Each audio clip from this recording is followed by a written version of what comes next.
കേരള വ്യാപാരി വ്യവസായി ഏകോപന സമിതി മലപ്പുറം മുനിസിപ്പൽ യൂണിറ്റ് ജനറൽ ബോഡിയും 2024-26 വർഷത്തേക്കുള്ള ഭാരവാഹി തിരഞ്ഞെടുപ്പ് നടന്നു. ജില്ലാ വ്യാപാര ഭവനിൽ നടന്ന പരിപാടി സംസ്ഥാന വർക്കിംഗ് പ്രസിഡന്റും ജില്ലാ പ്രസിഡന്റുമായ പി കുഞ്ഞോ ഹാജി ഉദ്ഘാടനം ചെയ്തു.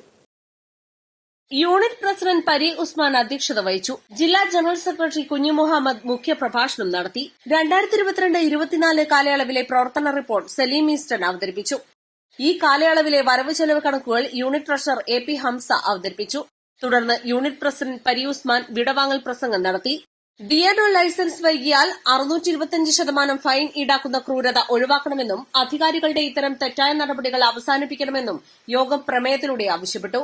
നൌഷാദ് കളപ്പാടൻ പ്രസിഡന്റും മുജീബ് കിഡ്സ് ക്യാമ്പ് ജനറൽ സെക്രട്ടറിയും സെയ്ദ് ഗൾഫ് മൊബൈൽ ട്രഷററായും പുതിയ ഭാരവാഹികളെയും യോഗത്തിൽ തെരഞ്ഞെടുത്തു. ജില്ലാ നേതാക്കളായ Nivin Ibrahim, PTS Moosu, best Musthafa, techno Nasar, general secretary PK Azeez, മണ്ഡലം പ്രസിഡന്റ് അബ്ദുൽ ഹമീദ്, ജില്ലാ youth wing president Thajuddeen, unit youth wing president MPS Siddique, വനിതാ വിംഗ് പ്രസിഡന്റ് ഹഫ്സത്ത് ഉമ്മണിശ്ശേരി എന്നിവർ സംസാരിച്ചു. East live Malappuram.